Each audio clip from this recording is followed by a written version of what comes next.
Hello friends, आप सभी का स्वागत है गामा चैनल पर। आज मैं आपको पिछले पूरे हफ्ते के करंट अफेयर्स के इम्पॉर्टेंट एंड सेलेक्टेड क्वेश्चंस बताने जा रही हूँ। इनके आंसर्स एंड एक्सप्लेनेशन जानने के लिए वीडियो एंड तक ज़रूर देखें। वीडियो के नोट्स बनाने की आपको कोई ज़रूरत नहीं है।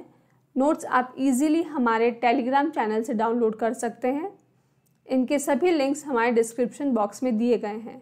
सो स्टूडेंट्स, स्टार्ट करते हैं इस साल के मोस्ट इंपॉर्टेंट क्वेश्चन से। This question is very important for any exam और हर एग्जाम में किसी न किसी रूप में से पूछा जाएगा, तो प्लीज़ आप इसकी हर एक डिटेल को याद रखिएगा। द क्वेश्चन इज, रशिया ने हाल ही में किस कंट्री पे एक फुल फ्लेज अटैक किया है? The answer is C, Ukraine. I am sure आप सबको ये मालूम होगा, it is so much on the news these times. पहले हम थोड़ी बैकग्राउंड इन्फॉर्मेशन समझ लेते हैं। रशिया और यूक्रेन दोनों नॉर्दर्न यूरोपियन में नेबरिंग कंट्रीज है। Russia is the largest country and Ukraine is the second largest country. Russia की कैपिटल है मॉस्को और वहाँ के प्रेसिडेंट है व्लादिमीर पुतिन। वहीं यूक्रेन की कैपिटल है कीव और वहाँ के प्रेसिडेंट है वोलोदिमीर ज़ेलेंस्की। 24 फरवरी 2022 को रशियन प्रेसिडेंट ने यूक्रेन पे एक मिलिट्री ऑपरेशन लॉन्च किया है थ्रू लैंड, एयर एंड सी। और इसके पीछे कुछ रीजंस हैं। सबसे पहला रीजन है नाटो। नाटो सभी कंट्रीज को अप्रोच करता है और उन्हें अपना मेंबर बनाता है और फिर उस मेंबर कंट्री में अपनी मिलिट्री को एस्टैब्लिश कर देता है for maintaining security and peace in that particular country. And now NATO is approaching Ukraine to become its member country and Russia does not want that because अगर ऐसा होगा NATO की फोर्सेस रशिया की border पे आ जाएगी। और 2014 में जब रशिया ने क्रीमिया को अनेक्स किया था, रशिया को ये भी डर है कि ये लोग क्रीमिया को फिर से रशिया से अलग कर देंगे। The second reason is Russian president, he wants to re-establish USSR, which is Union of Soviet Socialist Republics, or you can say Soviet Union। 1991 से पहले ये वर्ल्ड की लार्जेस्ट कंट्री थी जिसमें रशिया और 14 सराउंडिंग कंट्रीज थी। And there was always a cold war between the USSR and the United States during 1947 to 1991, जब 91 में USSR completely disintegrate हो गया था। But Putin he wants to reestablish USSR और इसी वजह से उन्होंने क्रीमिया को अनेक्स किया इन 2014 and that is the reason he is attacking. यहाँ पे एक और चीज़ है, मिन्स्क एग्रीमेंट आप लोगों ने न्यूज़ में सुना होगा बारी बारी में। 2014 और 15 में मिन्स्क एग्रीमेंट 1 और 2 साइन हुआ था। यूक्रेन में हमेशा से एक रशियन सेपरेटिस्ट ग्रुप रहता है, specially in the 2 regions Donetsk and Luhansk. First agreement हुआ था यूक्रेन और सेपरेटिस्ट ग्रुप के बीच में और सेकेंड एग्रीमेंट हुआ था between Russia, Ukraine and the Organization for Security and Cooperation in Europe (USCE) and the leaders of Donetsk and Luhansk. And according to this agreement, in areas से Russia को अपनी military forces हटानी थी, but Russia said कि उनकी कोई forces वहाँ पे नहीं है, वहाँ पे जो भी लोग हैं वो रशियन सेपरेटिस्ट हैं, so they do not have any say on that. But अभी डोनेस्क एंड लुहांस्क को रशिया ने इंडिपेंडेंट डिक्लेयर कर दिया है और वहाँ पे अपनी मिलिट्री फोर्सेस को स्टैब्लिश कर दिया है। तो ये अब तक की स्टोरी है, आने वाले दिनों में क्या हो रहा है, the war is going on, will keep you updated. Next question, इनमें से कौन वर्ल्ड नंबर 1 मैग्नस कार्लसन को हराकर यंगेस्ट प्लेयर बना है? The answer is B, Ramesh Babu Praggnanandhaa. Ramesh Babu Praggnanandhaa एक 16 साल का टीनेजर है फ्रॉम चेन्नई और उन्होंने वर्ल्ड नंबर 1 मैग्नस कार्लसन को हरा दिया है in an online chess tournament. He is the 5th youngest person to achieve this title और वो तीसरे भारतीय है जिन्होंने वर्ल्ड चैंपियन मैग्नस कार्लसन को हराया है। इनकी बड़ी बहन भी एक ग्रैंड मास्टर है। ये इवेंट था Airthings Masters rapid tournament of champions chess tour 2022। Dear students, अगर सभी एग्जाम रिलेटेड कंटेंट आप एक ही चैनल पर चाहते हो तो अभी इस चैनल को सब्सक्राइब करें और बेल आइकन को प्रेस करें। और अगर एग्जाम प्रेप को आप हाई लेवल पर ले जाना चाहते हैं तो डिस्क्रिप्शन में आपको ऐप और टेलीग्राम चैनल का लिंक मिल जाएगा। नेक्स्ट क्वेश्चन, इनमें से कौन सा देश इंटरनेशनल ओलंपिक कमेटी सेशन 2023 की मेज़बानी करेगा? The answer is A, India. Students please take care, ये ओलंपिक्स की बात नहीं हो रही है, this is just about their meeting. तो ये 140वां सेशन होगा Jio world convention centre Mumbai में in the month of May और जून नेक्स्ट ईयर। इंडिया में पहली बार ऐसा सेशन हुआ था 1983 में इन न्यू दिल्ली और लास्ट ईयर का सेशन हुआ है बीजिंग, चाइना में। इंडिया की तरफ से इस कमेटी को रिप्रेजेंट करेंगी नीता अंबानी। IOC सेशन एक जनरल मीटिंग है of the members of Olympic committee. ये सेशन ओलंपिक चार्टर की मॉडिफिकेशंस, किसी स्पोर्ट को इंक्लूड करना या एक्सक्लूड करना और आने वाली होस्ट सिटी के बारे में डिसाइड करने के लिए होता है। नेक्स्ट क्वेश्चन, इनमें से किस देश को बीजिंग विंटर ओलंपिक गेम्स 2022 में सबसे ज़्यादा मेडल्स मिले हैं? The answer is A, Norway. Beijing winter Olympics game हुए हैं national stadium also known as birds nest in Beijing, China इसकी क्लोजिंग सेरेमनी हुई है 20 फरवरी 2022 को। इस इवेंट की opening ceremony was also a news because India ने ओपनिंग सेरेमनी में पार्टिसिपेट नहीं किया था। विंटर ओलंपिक्स में सबसे ज़्यादा मेडल्स मिले हैं नॉर्वे को, that is 37 medals including 16 gold medals.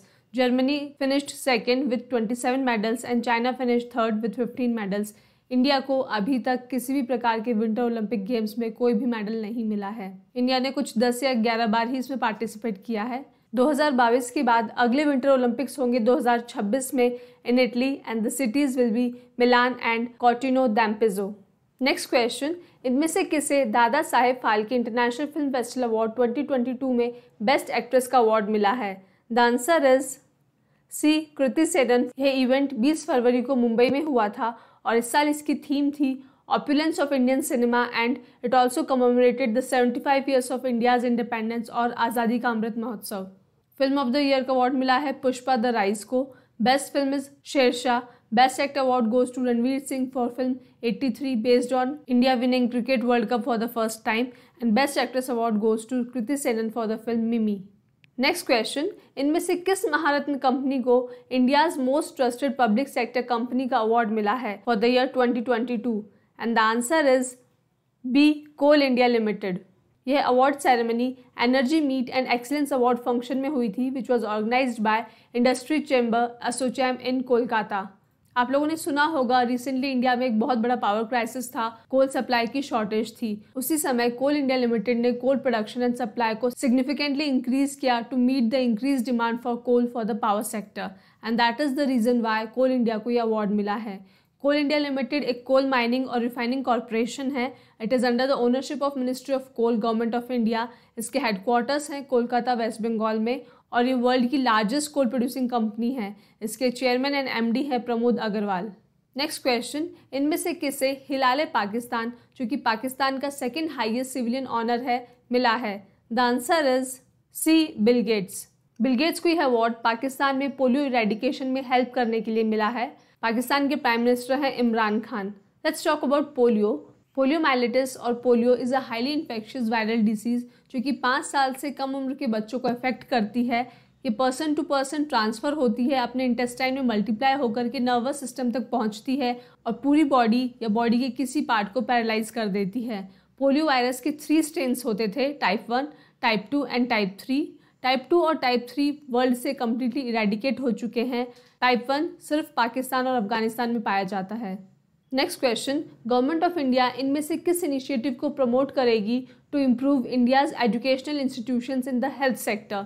The answer is D heal by India.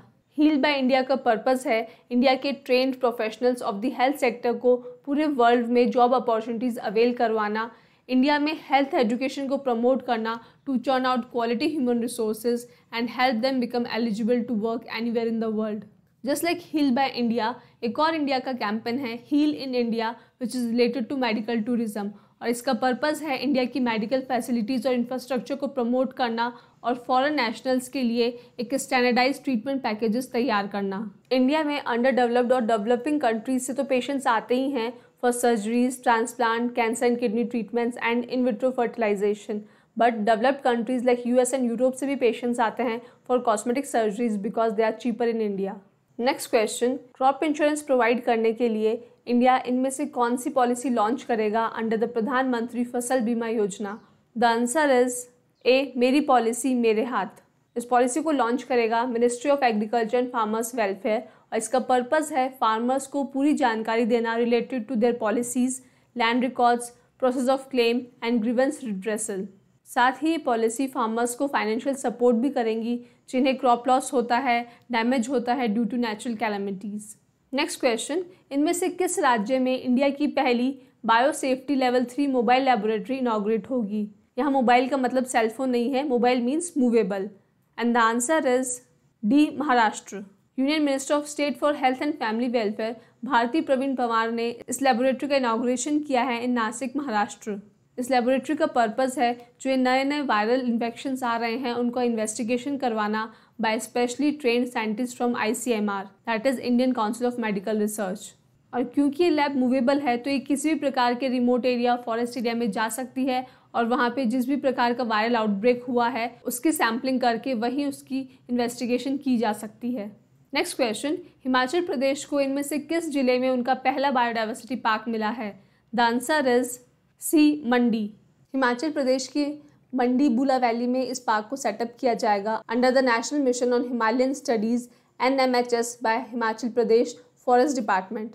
और इस पार्क का पर्पस है हिमालय पे पाई जाने वाली एंडेंजर्ड हर्ब्स को कंजर्व करना। This biodiversity park is an opportunity for researchers and also for tourism activities. Endangered Himalayan herbs का मतलब है they are on the verge of extinction और उन पर रिसर्च करना बहुत ज़रूरी है बिकॉज इन हर्ब्स की मेडिसिनल इंपॉर्टेंस बहुत ज़्यादा है। नेक्स्ट क्वेश्चन, इनमें से कौन सा राज्य अपना फाउंडेशन डे सेलिब्रेट करता है ऑन 20th फरवरी? The answer is B, Arunachal Pradesh. 20th फरवरी 1987 में 2 नॉर्दर्न स्टेट्स अपना फाउंडेशन डे सेलिब्रेट करती हैं, that is Mizoram and Arunachal Pradesh. Arunachal Pradesh is the extreme northern part of India और उसे लैंड ऑफ राइजिंग सन भी कहा जाता है। 1972 में मिजोरम को एक सेपरेट यूनियन टेरिटरी बना दिया गया था under the north east areas reorganisation act 1971। Next question, इनमें से किस तारीख को सेंट्रल एक्साइज डे और यू कैन से केंद्रीय उत्पाद शुल्क दिवस मनाया जाता है? द आंसर इज ए, 24 फरवरी। ये डे सेलिब्रेट किया जाता है central board of excise and custom की सर्विसेज को ऑनर करने के लिए, उनकी कॉन्ट्रीब्यूशंस को रिकॉग्नाइज करने के लिए। And the purpose is to again encourage the employees ताकि वो अपनी ड्यूटी को बेहतर तरीके से कर सकें। 24 फरवरी 1944 में central excise and salt act आया था, उसी की याद में सेंट्रल एक्साइज डे को 24 फरवरी को सेलिब्रेट किया जाता है। इंडिया में central board of indirect taxes and customs responsible है for administering customs, GST, central excise, service tax and narcotics. Next question, इनमें से किस तारीख को इंटरनेशनल मदर लैंग्वेज डे मनाया जाता है? The answer is A, 21 February. Mother language का मतलब होता है किसी कंट्री की नेटिव लैंग्वेज जिससे दूसरी लैंग्वेजेस डिराइव होती है। इस डे को सेलिब्रेट करने के पीछे पर्पस है लोगों में लिंग्विस्टिक एंड कल्चरल डाइवर्सिटी से रिलेटेड अवेयरनेस को बढ़ाना और मल्टीलिंगुअलिज्म को प्रमोट करना। इस साल की थीम है using technology for multilingual learning, challenges and opportunities. Students, world की हार्डेस्ट लैंग्वेज है मैंडरिन, जो कि चाइना की ऑफिशियल लैंग्वेज है। वहीं विश्व की सबसे पुरानी लैंग्वेज है Tamil language. It is around 5000 years old और ये ड्रेविडियन फैमिली की भी ओल्डेस्ट लैंग्वेज है।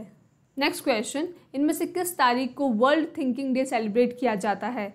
द आंसर इज ए, 22 फरवरी। इस डे को सभी गर्ल स्काउट्स और गर्ल गाइड सेलिब्रेट करती है all around the world annually.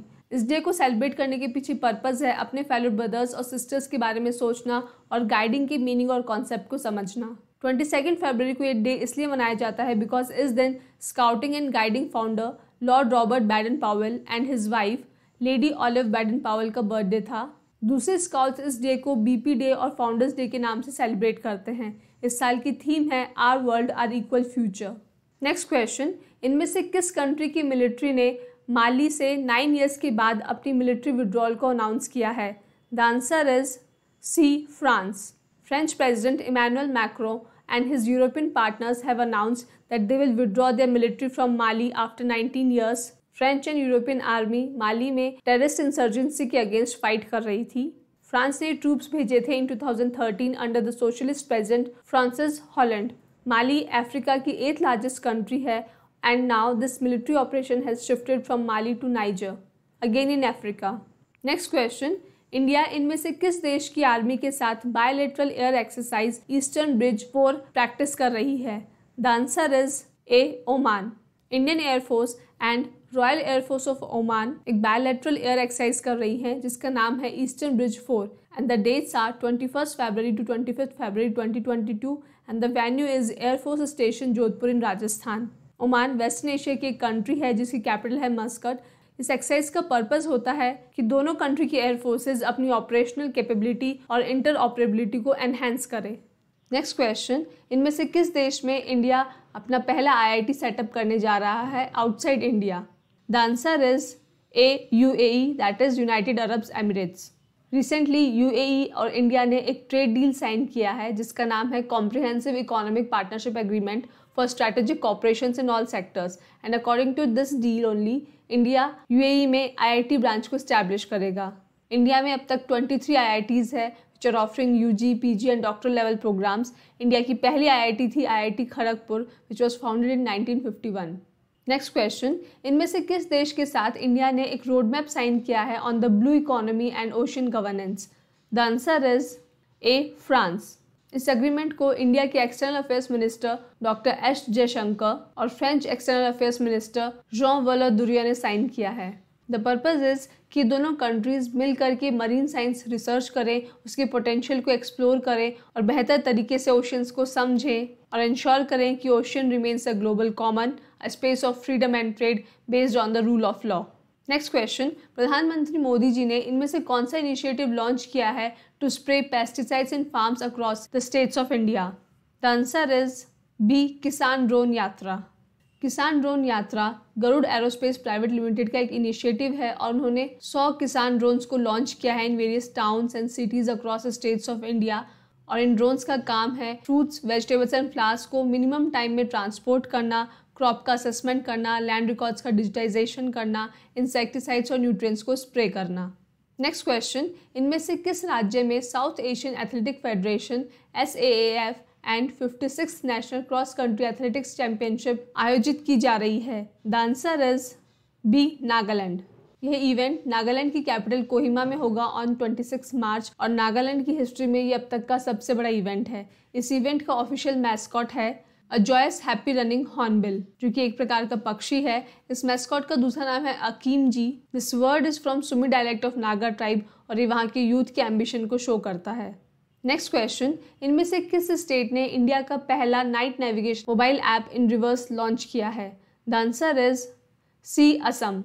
Assam के चीफ मिनिस्टर है हिमंत बिस्वा शर्मा और उन्होंने ब्रह्मपुत्र रिवर इन गुवाहाटी में इस ऐप को लॉन्च किया है फॉर फेरी सर्विसेज. इसे IIT मद्रास के प्रिंसिपल साइंटिस्ट के राजू के साथ मिलकर के तैयार किया गया है और इसका काम है रिवर्स का सर्वे करना.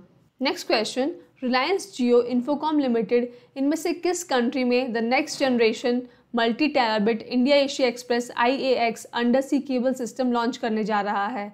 The answer is D, Maldives. Reliance Jio Infocomm Limited India की largest 4G mobile broadband and digital service provider है. ये हाई कैपेसिटी और high speed IAX system connect करेगा हुल-हुमाले मालदीव्स को directly to the world's major internet hubs like India and Singapore. वहीं India Europe express IEX system भी launch किया है रिलायंस ने, जो कि कनेक्ट करेगा मुंबई को मिलन, सवोना, इटली और दूसरे landings in middle east, north Africa and Mediterranean से. नेक्स्ट क्वेश्चन, इंडियन रेलवेज ने इनमें से किस कंपनी के साथ पार्टनरशिप करके इंडिया का पहला railway solar power plant launch किया है? द आंसर इज डी, भेल. भेल stands for Bharat heavy electricals limited और इंडिया का पहला सोलर फोटोवोल्टिक प्लांट आ रहा है बीना, मध्य प्रदेश में. इसका पर्पस है energy conservation, zero carbon emission और इंडियन रेलवेज का एक टारगेट है नेट जीरो और गो ग्रीन बाय 2030. उसको फुलफिल करने के लिए इस प्लांट को लॉन्च किया गया है. नेक्स्ट क्वेश्चन, इनमें से कौन यंगेस्ट ATP चैंपियन बना है? ATP stands for association of tennis professionals and the answer is C, Carlos Alcaraz. Carlos is an 18-year-old Spanish boy और उन्होंने टेनिस में रियो दी जेनेरियो के डिएगो श्वार्ट्जमैन को हराया है. रियो दी जेनेरियो ब्राज़ील की एक सिटी है जहाँ पे क्राइस्ट द रिडीमर का फेमस स्टैचू है, which is the statue of Jesus Christ. Brazil is the largest country in both South America as well as Latin America. Brazil के president है Jair Bolsonaro और Brazil की capital है Brasilia. Next question, इनमें से कौन IDBI bank के MD and CEO के रूप में नियुक्त हुए हैं? The answer is A, Rakesh Sharma. Rakesh Sharma इससे पहले भी MD और CEO रह चुके हैं of Canara bank till 2018 and Lakshmi Vilas bank till 2015.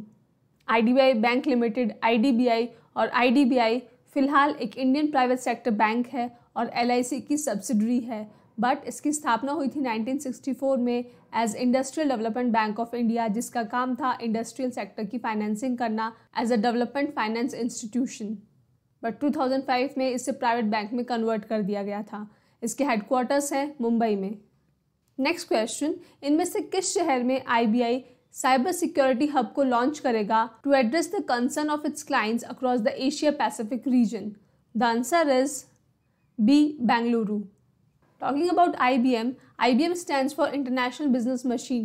IBM एक अमेरिकन मल्टीनेशनल टेक्नोलॉजी कॉरपोरेशन है जिसके हेडक्वार्टर्स हैं आर्मंग, न्यूयॉर्क में। ये प्रोड्यूस और सेल करती है computer hardware, middleware and software, और ये कंसल्टिंग सर्विसेज भी देती है ranging from mainframe computers to nano technology. ये यूएस की एक बहुत ही मेजर रिसर्च ऑर्गेनाइजेशन है और इसके नाम रिकॉर्ड है यूएस के सबसे ज़्यादा पेटेंट्स लाने का। 28 साल तक लगातार IBM ने अपने नाम कुछ न कुछ पेटेंट किया है।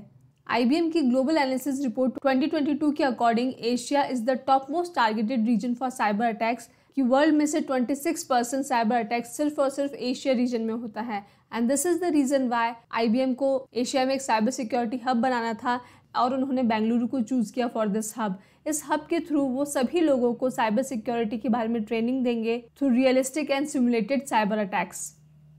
Next question, exercise cobra warrior 22 जिसमें इंडिया पार्टिसिपेट करने जा रहा है, इनमें से किस कंट्री में होस्ट की जाएगी? The answer is C, UK, that is United kingdom. Exercise cobra warrior 22 एक मल्टीनेशनल एयर एक्सरसाइज है and it is one of the largest annual royal air force exercises, जिसका पर्पस है पायलट और एयर स्पेशलिस्ट को training देना in planning and executing complex airborne missions. इस साल ये एक्सरसाइज होगी वेडिंगटन UK में from 6 March two 27 March 2022। India से 5 तेजस एयरक्राफ्ट इसमें पार्टिसिपेट करेंगे and Indian air force C-17 will be responsible for transporting support for induction and D induction. UK की capital है लंदन और UK की हेड है queen Elizabeth II। Next question, इनमें से किस शहर में इंडियन नेवी की मल्टीलैटरल एक्सरसाइज मिलन होस्ट की जाएगी फ्रॉम 25 फरवरी 2022? The answer is D, Visakhapatnam. Students अलग अलग कंट्रीज़ की आर्म फोर्सेस, नेवल फोर्सेस और एयर फोर्सेस मिलकर के कुछ एक्सरसाइजेज करती हैं, उनके पर्टिकुलर नाम होते हैं। इन एक्सरसाइज का पर्पस होता है कि ये फोर्सेस अपने आप को अपग्रेड करें, एक दूसरे से कुछ स्किल्स को सीखें और अगर कभी भी कोई मिशन आ जाए तो हमेशा अपडेटेड और तैयार रहें। विशाखापट्टनम को सिटी ऑफ डेस्टिनी भी कहा जाता है। ये आंध्र प्रदेश की लार्जेस्ट और मोस्ट पॉपुलस सिटी है। It is a port city. Milan 9 days की एक्सरसाइज है जिसे 2 फेजेस में किया जाएगा। First phase will be harbour phase and second phase will be the sea phase. 2022 में होने वाली मिलन एक्सरसाइज की थीम है कामारेडरी, विच मीन्स भाईचारा, कोहेजन एंड कोलैबोरेशन। और इसके उद्देश्य है इंडिया को एक रिस्पॉन्सिबल मैरीटाइम पावर के रूप में विश्व को दर्शाना। नेक्स्ट क्वेश्चन, इनमें से किसने ombudsperson app for Mahatma Gandhi NREGA programme launch की है? The answer is C, Giriraj Singh. Giriraj Singh is the union minister for rural development and Panchayati Raj. NREGA stands for national rural employment guarantee act और Mahatma Gandhi NREGA was a right to work programme जिसे Congress government ने launch किया था under national rural employment guarantee act 2005। एक Indian labour law और social security measure का purpose है livelihood security को इंश्योर करना। इस एक्ट के तहत ये इंश्योर किया गया था कि हर परिवार के कम से कम एक सदस्य को एक फाइनेंशियल ईयर में कम से कम 100 साल के लिए वेज एम्प्लॉयमेंट मिलेगी। इसमें ज़्यादातर अनस्किल्ड मैनुअल वर्क प्रकार का काम होता था, लाइक कंस्ट्रक्शन साइट्स पे काम करना या फार्म्स और फील्ड्स में काम करना, इस प्रकार का काम होता था। और डेली बेसिस पे इन एम्प्लॉयज़ को वेजेस दी जाती थी अप टू 100 रुपीज़। लोगों को वाकई में काम मिला और उनकी अर्निंग और लाइवलीहुड इम्प्रूव हुई है। ओम्बड्सपर्सन एक गवर्नमेंट ऑफिशियल होता है जिसका पर्पस होता है कि वो गवर्नमेंट प्रोग्राम से रिलेटेड कंप्लेंट्स को सुने, समझे और उनको रिजॉल्व करे। ओम्बड्सपर्सन को एक लिमिटेड इंडिपेंडेंस भी मिलती है। ये जो ऐप है इसका भी यही काम है, smooth reporting and categorisation of grievances by ombudsperson. उन्हें कई प्रकार के सोर्सेज लाइक फिजिकल, डिजिटल और मास मीडिया के थ्रू कंप्लेंट्स मिलती जाएंगी और वो उनको रिजॉल्व करते जाएंगे।